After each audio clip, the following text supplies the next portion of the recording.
सदगुरुदेव की जय। बंदी छोड़ कबीर परमेश्वर जी की जय हो। बंदी छोड़ गरीबदास जी महाराज जी की जय हो। स्वामी रामदेवानंद जी दादा गुरु महाराज की जय।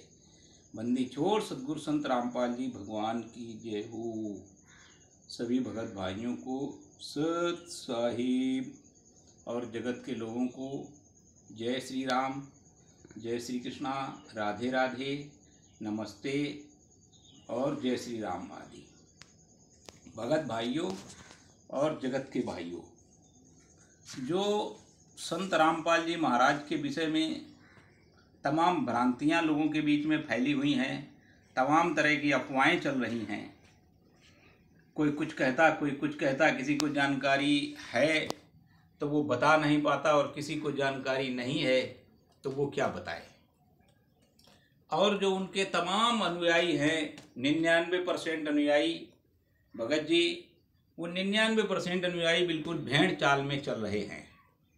उनको धमकी दी जाती है कि अगर आपने कुछ कहा तो आपका नाम खंड हो जाएगा। कोई पुस्तक पढ़ी तो नाम खंड हो जाएगा।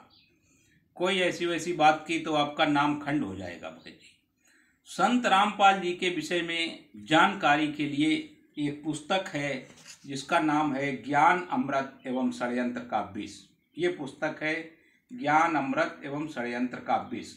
उसी हिसाब से इसमें फोटो बनी हुई है कि जब गुरु जी ने ज्ञान का अमृत दिया था तो ये पोजीशन थी, और इन षड्यंत्रकारियों ने उस अमृत को विष में बदल दिया और गुरु जी को कहाँ पहुँचा दिया, कहाँ से कहाँ पहुँचा दिया। भगत भाइयों, ये पुस्तक है ज्ञान अमृत एवं षड्यंत्र का विष। इस पुस्तक के लेखक हैं संत रामपाल जी महाराज के शिष्य श्री शशिभूषण सिंह, जो बिहार सासाराम के, रोहतास जिले के सासाराम तहसील के सीनियर एडवोकेट हैं। शशिभूषण सिंह जी ने ये पुस्तक लिखी है, और इस पुस्तक में सारा प्रूफ, सारी भ्रांतियों को दूर करती हुई ये पुस्तक है ज्ञान अमृत एवं षड्यंत्र का विष। इस पुस्तक में एक तरह से ये कहिए कि गुरु जी का जो है स्टार्टिंग से लेके कि गुरु जी जूनियर इंजीनियर थे, और इसके बाद में फिर उन्होंने छुड़ानी धाम जाना शुरू किया। इसके बाद में छुड़ानी धाम में फिर करौथा अपना आश्रम बनाया, फिर बरवाला बनाया। इन बीच में जो षड्यंत्रकारी थे भगत जी, जो षड्यंत्रकारी थे, वो पहले गुरु जी के साथ षड्यंत्र में लगे रहे कि गुरु जी की कोई बात मानने को तैयार नहीं था। भगत जी, षड्यंत्रकारी कौन थे?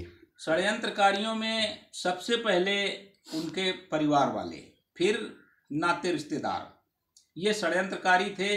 कैसे, उसका भी बता रहा हूँ भगत जी, कि जो गुरु जी के बच्चे थे वो गुरु जी से नफरत करने लगे, नहीं मानते थे गुरु जी को, अपना पिता तक नहीं मानते थे। उनकी पत्नी थी, उसने भी गुरु जी का बायकॉट कर दिया कि आप इस तरह की बात करते हो, सारे हमारे आर्य समाजी हैं, परिवार वाले, नाते रिश्तेदार, वो सब हमारे दुश्मन हो जाएंगे, ऐसा करो तुम घर से निकल जाओ। भगत जी, ये आज तक तो इनके परिवार वाले, जो जब कांड नहीं हुआ, ये बरवाला कांड नहीं हुआ, इसके पहले तो सब एक ही थे, एक ही गुणगान गा रहे थे गुरु जी के। वहाँ उनके जो है परिवार वाले, बेटा बेटी और पत्नी, ये घर वाले, भाई, चाचा भाई जैसे महेंद्र है, और ये का नाम उनका भाई वीरेंद्र मनोज है, और अंजू मंजू है इनकी बेटी, माँ अनारो बाई, अनारो माता इनकी जो है पत्नी है गुरु जी की। ये तो सब एक ही में रहते थे भगत जी। ये कभी मालूम नहीं हुआ कि इनके अंदर वो चल रहा है। ये भगत जी, आपकी जो जानकारी है वो सही है, लेकिन असली बात आपको नहीं पता है। साथ में तो रहते थे ये गुरु जी के, जब तक गुरु जी अपनी तनख्वाह देते रहे इन घर परिवार वालों को, ये साथ में रहे। इसके बाद जब गुरु जी आध्यात्म की तरफ मुड़े हैं, आध्यात्म की तरफ मुड़े, तो गुरु जी ने कुछ पैसा उस पर भी खर्च करना शुरू कर दिया, और तब घर वाले खिलाफ हो गए गुरु जी के कि ये तुम कहाँ का ज्ञान लेके आए हो, ऐसा ज्ञान कहीं किसी का नहीं है। यहाँ तक गुरु जी को इतना इन्होंने टार्चर किया अंदर ही अंदर कि गुरु जी को घर छोड़ना पड़ा। एक बात बताओ भगत जी, कोई अपना घर, अपना परिवार ऐसे छोड़ देता है? आप बताओ। नहीं भगत जी, जब कोई परेशानी होती जब ही छोड़ता है। गुरु जी ने घर छोड़ दिया भगत जी, और जींद में एक कुटिया बना के रहने लगे। जब आदमी अपनों से ज्यादा पीड़ित होता है तभी घर से बाहर रहता है, रहता नहीं रहता। तो भगत जी, जब ये गुरु जी ने ये घर छोड़ दिया, जींद में कुटिया बना कर रहने लगे, तो ये बाकी बाद में सब ये कहाँ से आ गए? हाँ, ये आपने बहुत सही सवाल किया है। पहली बात तो इसका जवाब इस पुस्तक में है, जब आप पढ़ोगे तो इस पुस्तक में मिलेगा। फिर भी हम बता रहे हैं भगत जी। तो ये भगत जी पुस्तक कहाँ मिलेगी? हमें तो ढूंढे नहीं मिल रही कहीं। अब भगत जी, ये पुस्तक अगर आप, मैं रमाकांत राठौर, ग्राम पोस्ट सुरसी, जिला कन्नौज, उत्तर प्रदेश से बोल रहा हूँ। मेरा मोबाइल नंबर है 8173923159। यही हमारा व्हाट्सअप नंबर है। अगर आप कन्नौज, फर्रुखाबाद, कानपुर के आसपास के हो तो आप हमारे मोबाइल नंबर पर आप अपना पता व्हाट्सअप करिए। ये पुस्तक आपको हम उपलब्ध कराएंगे।